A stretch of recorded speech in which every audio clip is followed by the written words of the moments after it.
May I now invite Professor Upendra Baxi to share his thoughts on the issue.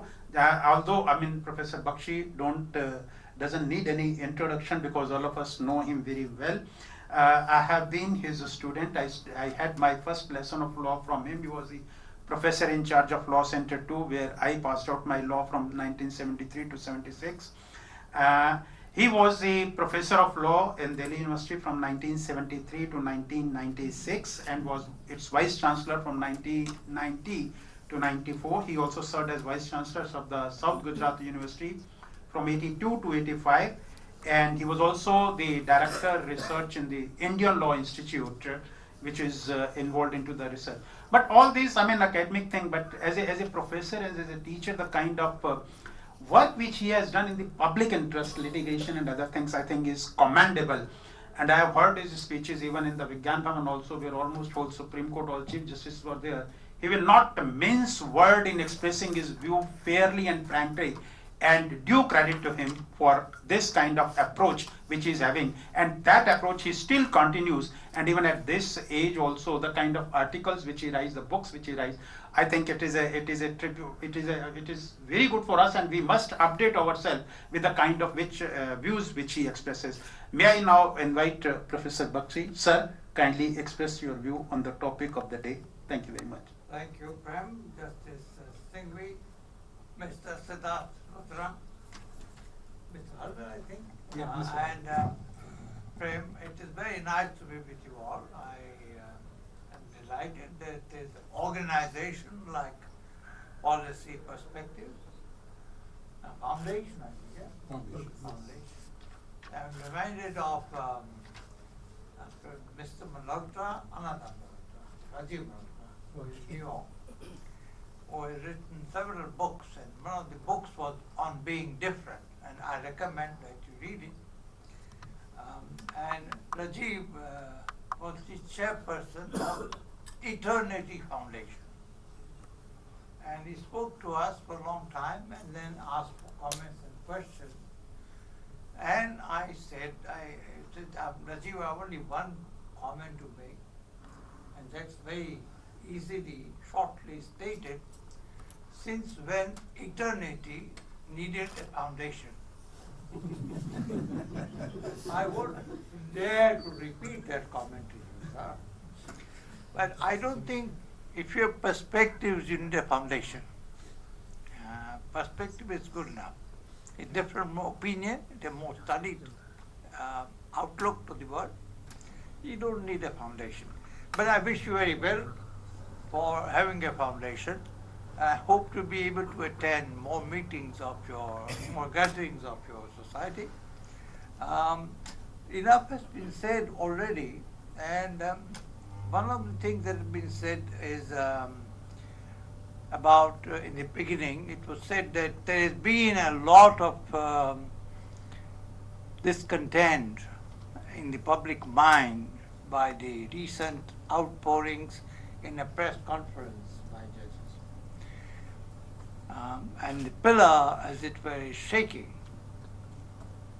In fact, all pillars, executive, judiciary. Now, as a citizen, I'm delighted if pillars shake. I want a life without pillars.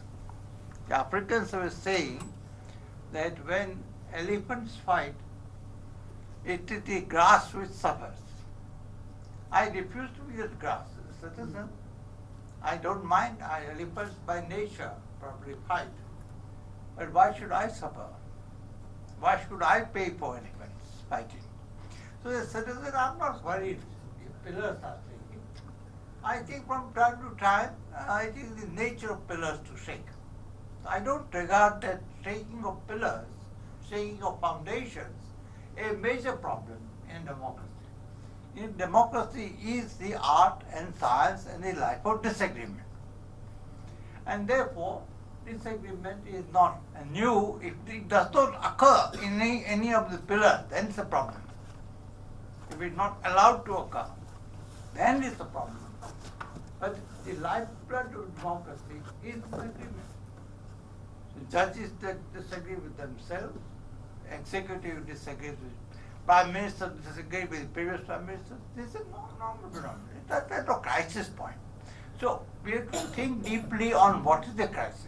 I don't think there is any crisis in any of the three institutions. That's my belief. But if it's a crisis, it is also my belief it's a good thing. Let me talk about it. Because we then know what I call the banality of power, the weaknesses of power. And we as citizens try to counsel, change our rulers in case of legislators, in case of activity, I don't know what do we do, maybe like Prakash Narayan, we wage a total revolution or something. Or Nazare, you heard of Nazare? I think after 3 years ago, India was changing. What happened to it? Where is the Lokpal?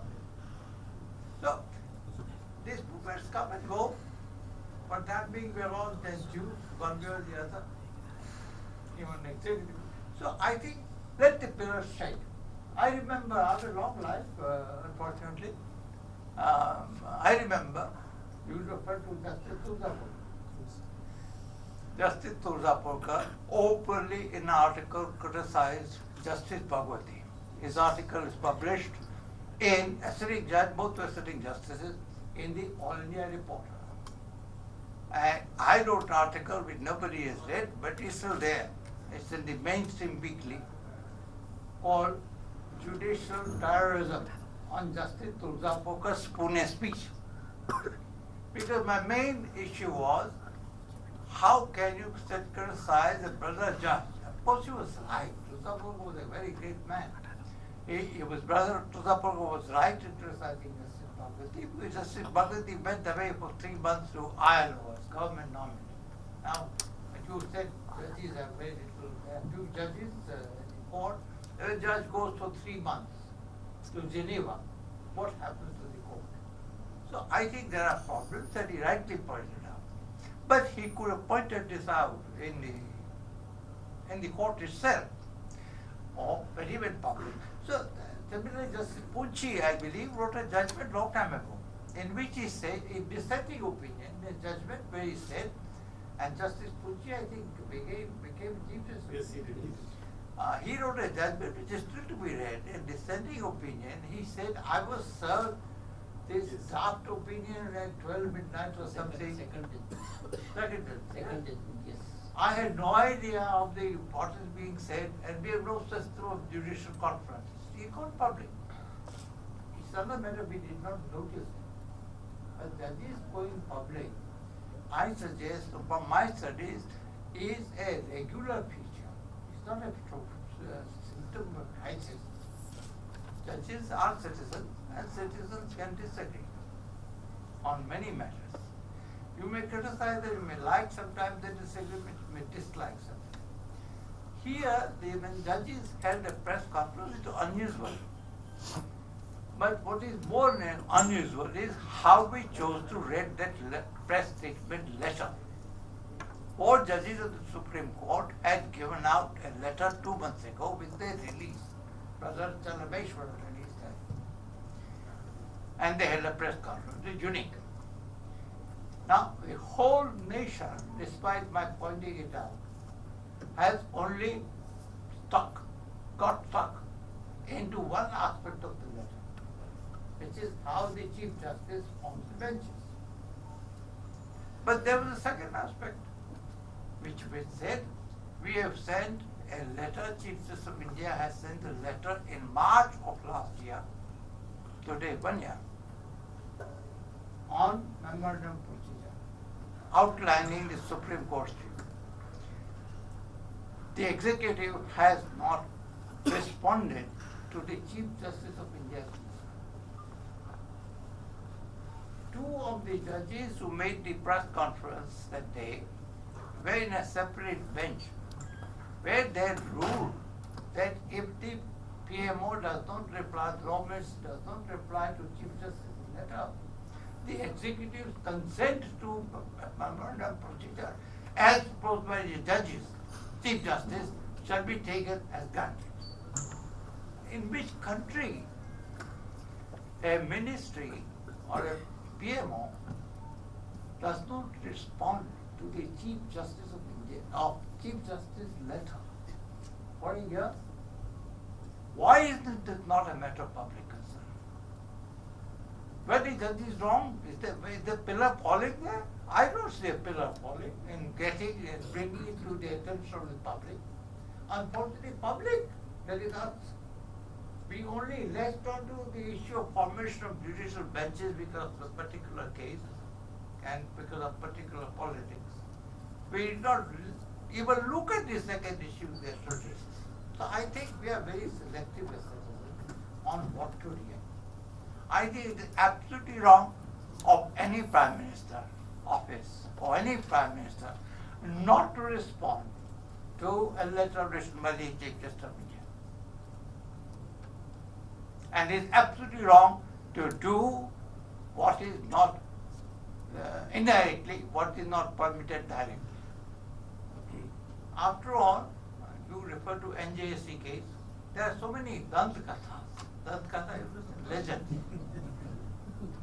Legends about it. They're absolutely unhistorical. The chairperson of History Council is there. Absolutely unverified by the facts. For example, it is said, and that's my first point. First point is that we invent legends and folklores about everybody. The Bhagavad Gita, Lord Krishna said, Nishkam Karma, the doctrine of Nishkam Karma. What have the Bharatiya people done, Indian people done? They have substituted the verb karma for ninda. What are we specialists in? We are specialists in Nishkam Ninda, not Nishkam Karma. That's not a good reading of Bhagavad Gita. So we are prepared to believe the worst of judiciary, worst of executive, and worst of political parties. That is wrong. We should say what is good in that, what is bad in that. That's a balance. So my first point is, are you being, when judging the judges, are you being structural or are you being episodic? That's the main question. This judgment and that judgment is this judgment, what they matter. I myself try to figure out where they are. I question them. I don't set up. But the institution which has existed for nearly 70 years. Imagine there was no Supreme Court in India. There are no number of difficulties. But there was no court of higher jurisdiction, no court with this power. What will happen to India? So structural criticism is different from episodic criticism. And we mix up the two. I think we should, there is a very number of points you can make about structure. It requires a theory of time. You must have a sense of time when you judge institutions. You can't judge it on this and that. Now the Dant Katha. Three Dant Katha, I have not too much time. First Dant Katha is about impeachment. Of course, this was not in my remark. And Prem said about judicial accountability bill of standards with non-impeachment offences. UPA 1 or 2 proposed that. Nothing has happened. Why? This government is implementing very largely, of course with a difference, the NDA bills. You look at the bills passed by this government. And I welcome this continuity in administration. Most of the laws that are now passed are the laws that were opposed by my friends Sushma Swaraj and Arun Jaitley. They are the same laws that are now being passed with marginal here and there difference. And I welcome this as a citizen because these laws are good. Why have the judicial standards bill not been adopted by this present regime? It should adopt it. It should create a ground of non-impeachable offences. My friend Subhash Kashyap was with me at a reception for me at APN, Legal News Channel, the other day. And Subhash said, Professor Baxi is quite wrong. And he also said Justice Singh is quite wrong because the Constitution of India does not mention the word impeachment. It says corruption, obviously, whatever. Incapacity. Only presidential power is for impeachment. So there is no such thing as impeachment. Now that's a matter of debate, perhaps. But that's one thing. What has happened? Judges appoint judges. Now, we must distinguish, I suggest, between propaganda and truth. Propaganda and facts. I remember reading the affidavit of the Law Secretary of the Union in 1991, presidential reference in the judge's case. And the affidavit said the Secretary of Law, a very important institution, in spite or because of people like Prime Minister. Because. No, because. I thought so. I wanted some endorsement. I witnessed to this very Now, time. therefore, the institution spoke in the affidavit and said there was no collegium. That question was collegium, but of course, the executive had, out of 400 elevations to High Court, agreed with 394 elevations proposed. That was the affidavit by the government before the court. And the president never said collegium was wrong. If you look at the terms of reference of the advisory opinion, it was of the procedure that collegium was wrong. And instead of 2, Chief Justice Verma made it 5. That was all. Now, how come you say judges appoint judges is a strange phenomenon? Every leading lawyer says this. I'm surprised. You may have passed the amendment, but it is the job of the court to decide whether it is in accordance with the Constitution. You might have a different opinion, but the court said it is not in accordance with the Constitution. It does not say anywhere that you can't have another collegium which respects this institution, another way of appointment. Nowhere does the judgment say that you can't have another amendment to the Constitution, which refuses this. It does not have the opening provisions like the law secretary being a member of the collegium, or law minister, or law secretary being the convener of the collegium. The two again. And the third objection was eminent persons, which reminds me about Justice Krishna Iyer wrote to me when I became Vice Chancellor of South Gujarat University. He wrote to me from Cochin a letter in which he said, very good, you become an educationist, etc., etc. I wrote to him, I'm only a teacher of law, doesn't become educationist, the long history of education, I don't know enough about it. I'm a law teacher. But he said to me, he said, remember, Baxi, I used to call him Baxi. You have now become an eminent person. But remember what George Bernard Shaw about eminent persons. And he quoted Bernard Shaw. What the notation was? The more eminent a person is, the more things she has done to be ashamed of. The Supreme Court judges did not quote Shaw, but their lordship said this eminence needs to be defined.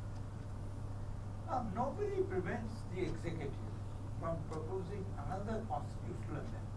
Nobody prevents the present law minister, Mr. Ravi Shankar Prasad, from appointing. Nobody prevents the Prime Minister from appointing another amendment, from approving another amendment, which respects what the Supreme Court has said. But you cannot, the executive cannot do through the process of memorandum of opinion indirectly what it cannot do directly. That's the basis of administrative law. The administrative law is that nobody can do indirectly what is prohibited to be done directly. That's the maxim on which administrative law is founded. The old maxim, the other maxim. That's one. So I don't think you were compared to America and you were compared to Timbuktu. It's all right of pleasure, but also scholarship. But comparative with that thing. But Indian judges were addressing an Indian problem. They're not just in what happens in America or Brazil or England. So their scholarship is very good, but it's useless. You have to examine what it says here in our country. For example, where number of cases very low, where the law ministry has said capital punishment. Our country, our conditions are not good enough. I have marital rape. Law Commission said no marital rape in India because our conditions are bad. So, our conditions we must study they're good or bad. That's possible. But I'll hurry now. Separation of powers, another bogey. Absolute nonsense. The Supreme Court in 1949 or 50 in New Delhi Laws Act case said our constitution does not know separation of powers. In that case also introduced the language of essential features of constitution. Nobody seems to study that case, but that's it. There they report. The Supreme Court confirmed this in 1955 in Ramjavaya Kapoor case. It confirmed this in Keshavan Bharati and its progeny. I won't go on. And it said this in NJSC case. There is no strict separation of powers. Now what is strict separation of powers? Our constitution, Baxi principle. Although separation of powers is the basic feature. What is it? The justice will tell us more about it.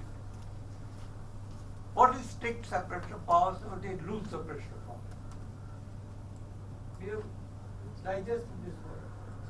You don't think about it. We should think about it.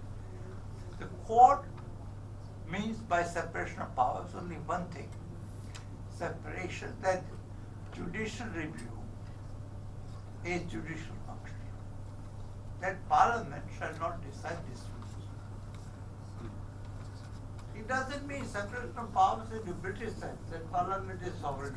And then directive principle, calling of separation of executive and judiciary. What does it mean? I forget the number of times. There's a directive principle. So, I think we should stay away from Dantakatha, from propaganda.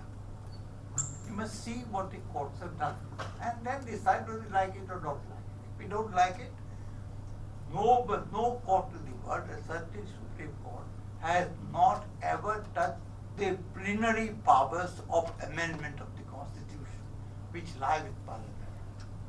Now, executive doesn't want to do it. It's all right. He doesn't want to do it, that's his power to decide what to do. And you can complain about it. But you can't blame the judges for making, because judges have never said you have no power. Judges have only said these are our conditions under which you can do or not. If you don't agree with these judges, then there is a problem. Take the, Prem was discussed with the other day, this highway liquor case. Can Supreme Court make policy? For 10 years, the highway liquor case was with the Secretaries of Government, Vidya. There was the inter-secretarial group which recommended there should be no vending in the highways. Now a lawyer goes to Supreme Court and says implement the report. The government has agreed, but the government is not moving, passing a bill. So Supreme Court implemented it. What is wrong? When the executive agreed, all the secretaries had agreed. But हवा ऐसी बनी है कि और हो गया. आप प्रेम ने बात की लखपत रेखा की. Manmohan Singh minded very much, but I said publicly that there are two. I'm a woman. I use cooking. I cook. Now I can't vegetables after the stroke. I can't cut the vegetables. I don't cook. I used to cook. So kitchen में जाओ तो सब गृहिणी के पास एक इलाज है cockroaches मारने के लिए. It is called Lakshman Rekha chemical. I asked Manmohan Singh publicly. Our judges get respect. constitutional cockroaches, and you want to kill them. Lakshman Rekha. अच्छा दूसरा प्रयोग है. What is second meaning? Lakshman and Ram and Lady Sita and all that go to the real Lakshman and Lakshman Rekha. Cross नहीं करना. But if the government agrees to have a particular policy, but the political executive of parliament finds no time to do that policy, and the court implements the policy because a writ has been filed, a public interest writ has filed, what is wrong? It is doing your job. How often the Supreme Court and the High Courts have done the job with the executive? You just can't. And yet we all say judicial audits. I think it's a pigment of imagination. Like the G2G case that the district judge said. It's a pigment of imagination. This can never occur now. We don't know what the evidence is. He said so. Never occurred. So, finally, I would say one thing and then I'll stop. One thing very important for me to say. That this is, we live under three prudences. One is what they call legisprudence, the wisdom of the legislature. And we have never studied legisprudence in India. What is theory of lawmaking? What are the changes? How do select committees work? In law school, this is never taught. In political science, this is never done. Why, I don't know, but we don't. I did it, but other people don't do it. They consider me a crazy fellow, which I am. I'm crazy. I do things which are prohibited or not done. Legisprudence is a very serious business. Know how your legislature functions. You don't just condemn them, the parliament, so sharp about that. There are enormous changes in theory of legislation's independence. I won't go into the area. So one is the jurisprudence. Second is an area which we all think we know, namely jurisprudence. But we actually don't know what jurisprudence is. We learn jurisprudence through books that are only published in India, like Saman jurisprudence. England, nobody publishes it. Indian market, they publish it. Because we teach jurisprudence of some, but them it is absolutely done. So anyway, jurisprudence roughly says the court must follow its own decisions. Doctrine of stare decisis, the principles. The third prudence which has come into being since the independence of this country, and that is demonstrudence. My computer always, Yes, sir. spell check suggests demons prudence. Now the lordships are anything but demons. I have to dislodge the spell check. I said demons, people's will. What happens in demonstrudence?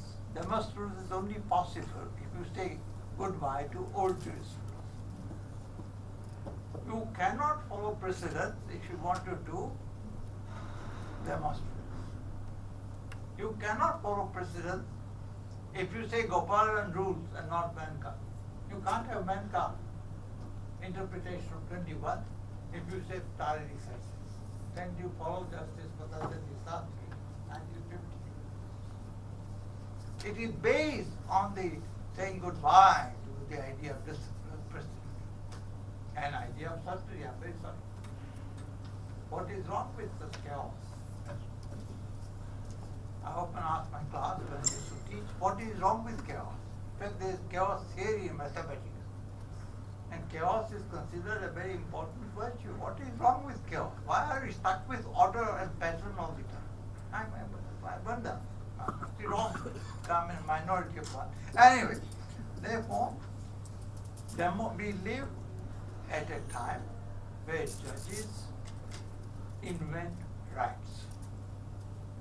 Rights which are not there in the Constitution. I'd like to preface this. Judges invent rights to the extent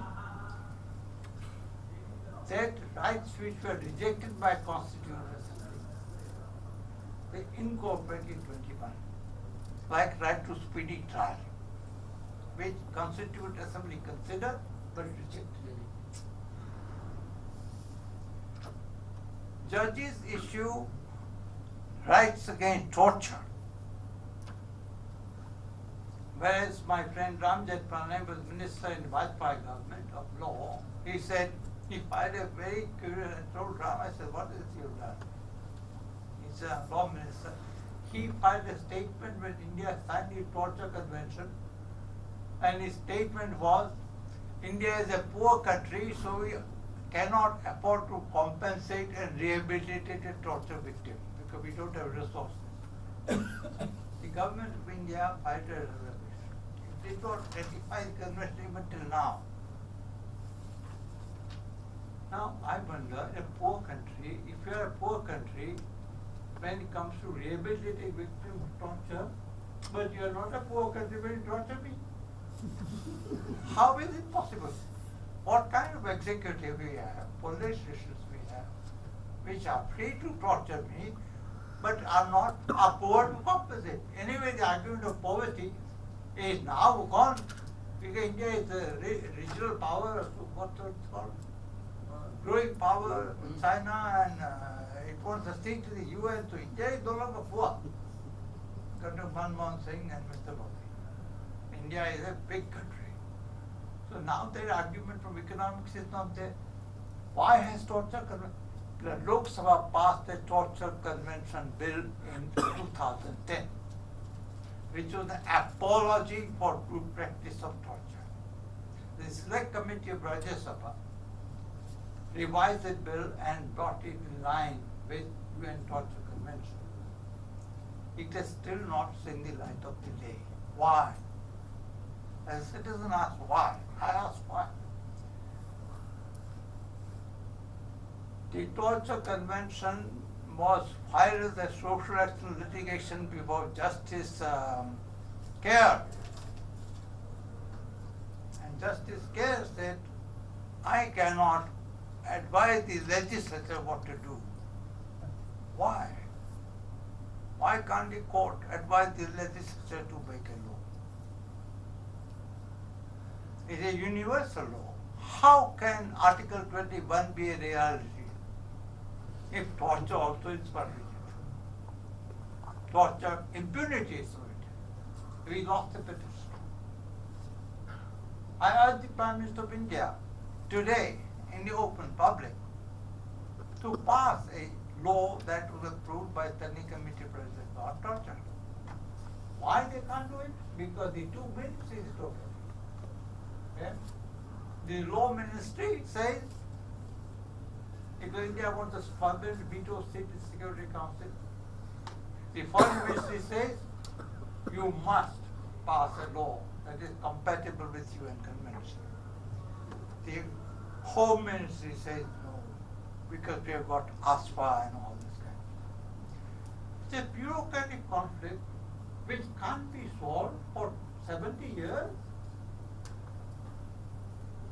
And everybody is helpless, including the elected representative. Why? So I'll conclude by saying, nothing wrong, no pillars are falling. The system is unfortunately very sound. It can't be disturbed from its complacency. It doesn't want to do good by people. It wants to do good for themselves. So if you're interested remotely in people in India, not yourself, secretaries and politicians, judges, if you're interested in the real people who exist outside power, then you think differently. I am, by saying, a long time ago when I was in Gujarat, there was a chief minister called, a very nice man, Madhav Singh Solanki. And one of the function, Madhav Singh met me and said, Baxi, you're an eminent jurist. I said, I'm not. I'm tired of saying this, but people call me that abusive epitaph. Justice Prasad was very upset, by the way, because he said, I'm a Bhishma Pitama of education. And I said, Let's stop. It's an insult. I wrote an open letter in Mathura case for a tribal girl. So I might not have done anything for last. As a law teacher, I stood up for women from where the movement against violence on women started. Latika Sarkar and I did a full letter. And you call him Bishop. What is glory of Bishop Pataba? He was a learned man. Well, maybe I'm learned. But he kept his learning to himself. When Draupadi went to him in the open court and said, please protect me, I'm being disrobed. He looked up. He didn't say a word. So I said, I don't want to be Vishwapatama. Anyway, that's a different story. He might have different interpretation. But I come to what I said to Bhadrasima. Bhadrasima asked me a question that Prem has asked me, and many friends have asked me. Should the court interfere with administration? So I said, Bhadrasima, the court should never interfere with administration. Very pleased. I said, wait a minute, I want to complete my sentence. The first sentence you almost applauded. Baxi is saying, I said, please let me complete your short sentence. Court should never interfere in administration, comma, if any, for what?